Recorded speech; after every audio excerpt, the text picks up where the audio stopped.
Using candelilla wax, this will firm up the formulation, and I'm using that in place of beeswax. I'm using shea butter. This is a natural organic shea butter.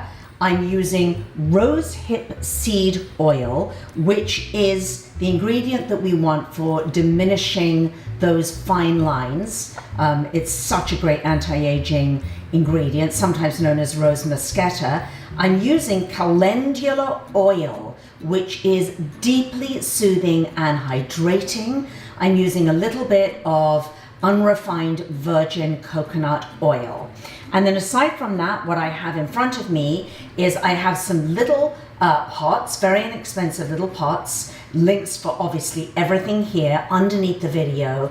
And I have some measuring spoons, and I have sterilized the pots and the spoons by submerging them in water that is on the boil, and then I quickly remove it from the boil because I don't want these melting, but that's how I sterilize them. Okay, let's get started. Okay, so I am going to get going now with putting these ingredients together. It's so simple, this recipe, I can't even. So what I've done is I've taken a measuring cup. This is a ceramic kind of oven safe one, so it can take some heat, but you could use, a glass jug or something that you can either go in the microwave, is microwave safe, or will withstand heat because we're going to put it in a bain-marie over boiling water. Now to that I have added 2 tablespoons of shea butter and 1 tablespoon of coconut oil.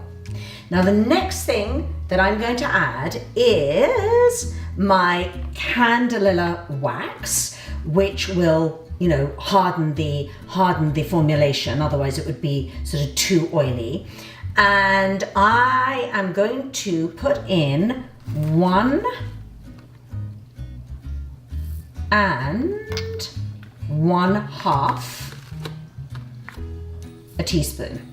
So 1.5 teaspoons of the wax.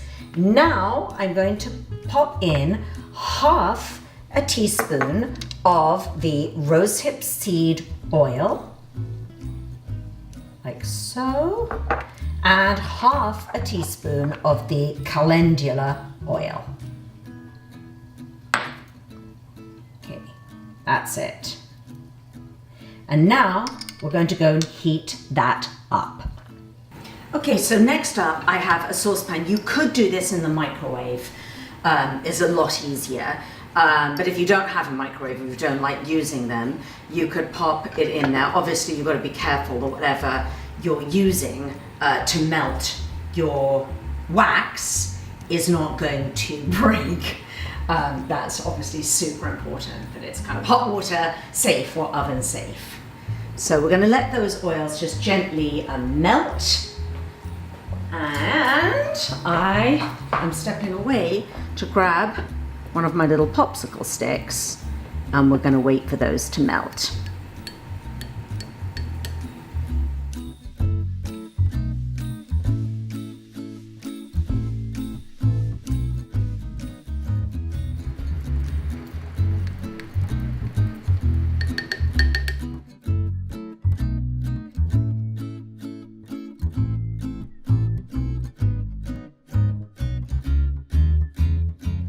Okay, now that is melted completely. So I'll turn the heat off. Now at this point, before you pour into the pots the balm to set up, you might want to, and this is entirely optional, introduce one more ingredient, which is an essential oil. And this really will make the eye balm smell really beautiful. It smells, it just has a sort of neutral, slightly kind of waxy scent without it.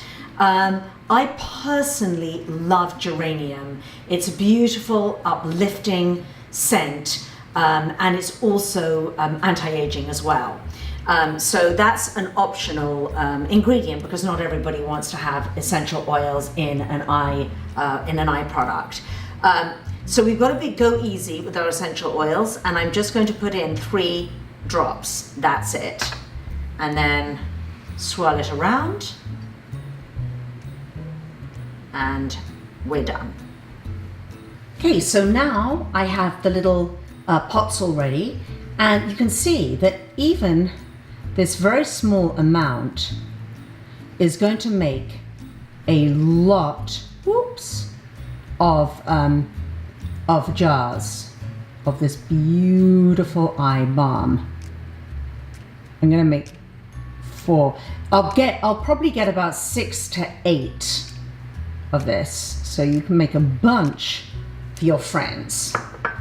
And now I'm going to leave it for about an hour to set up.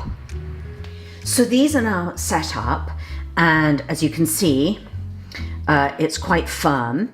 And you can, if you want to set it up quickly, you can pop them in the fridge for about an hour, and it will really depend on your room temperature.